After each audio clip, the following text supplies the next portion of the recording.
క్రీస్తునందు ప్రియమైన నా సహోదరి సహోదరులకు నా హృదయపూర్వక వందనములు. ఈ వీడియోలో కొన్ని మాటలు జీవిత సత్యం గురించి చెప్పి ముగిస్తాను.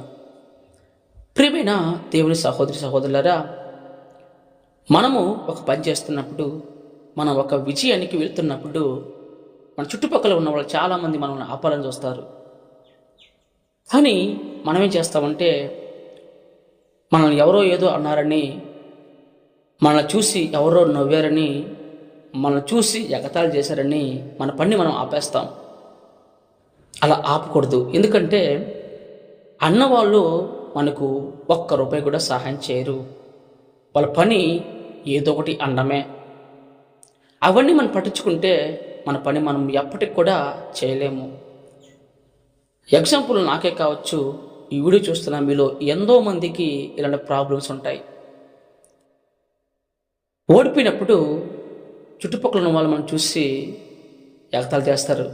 అది గెలిచినప్పుడు మనం చూసి ఈర్షపడతారు. ఎలాగైనా సరే మన చుట్టుపక్కల ఉన్న వాళ్ళు ఓడినా గెలిచినా ప్రమాదకరమే కదా. కాబట్టి నా ప్రియమైన సహోదరులారా, దేవుణ్ణి మాత్రమే నమ్ముకుందాం, దేవుణ్ణి మాత్రమే దృష్టి పెడదాం. మన దేవుడు ఓడినా మనం గెలిచినా నాశనమైనా బాగుపడ్డా ఆయన చూసి ఉండే దేవుడా. మనం ఓడిపోయినప్పుడు ఆయన బాధపడతాడు, మనం గెలిచినప్పుడు ఆయన ఆనందపడతాడు. కానీ ఈ లోక మనుషులు మనం ఓడినా గెలిచినా చాలా ప్రమాదకరమైన మనుషులు. కాబట్టి నా ప్రియమైన సహోదరులారా, మన బాధలో ఉన్నప్పుడు మన చుట్టుపక్కల మనల్ని ఎగతాళి చేస్తారు. కానీ బాధలో ఉన్న మనకు ఒక రూపాయన్నా సహాయం చేయగలుగుతారా? చేయరు. అంత మాత్రాన మనము ఎవరో ఏదో అన్నారని ఒక్క రూపాయి కూడా సహాయం చేయని వారి కొరకు వారి దృష్టిలో పెట్టుకుని మనం బాధపడటం ఎంతవరకు కరెక్ట్ అంటారు? కాబట్టి నా ప్రియమైన సహోదరులారా, మన ఆపదల్లో, మన కష్టాల్లో మనల్ని ఎవరు బలపరుస్తున్నారు, మన ఆపదల్లో మనకు ఎవరు సహాయం చేస్తున్నారు అనేది మాత్రం గుర్తుపెట్టుకోండి.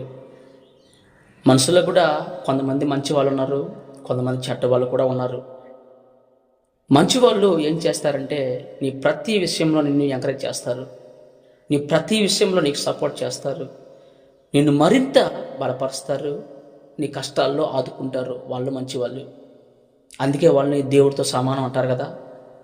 చెడ్డ వాళ్ళు ఏం చేస్తారు, నువ్వు ఏ పని చేసినా నిన్ను ఎగతాళి చేయడం, నువ్వు ఏ పని చేసినా నిన్ను వెనక్కి లాగేయడము, అదండం ఇదండం ఏదో ఒకటి అంటూనే ఉంటారు చెడ్డవాళ్ళు. కాబట్టి ప్రియమైన సహోదరులారా, మనం వెళ్ళే ఈ జీవిత పయనంలో ఎవరు మంచి వాళ్ళో వాళ్ళని పక్కన పెట్టుకుందాం, ఎవరు చెడ్డవాళ్ళో వారిని ఇమ్మీడియట్లుగా దూరం పెట్టేయండి.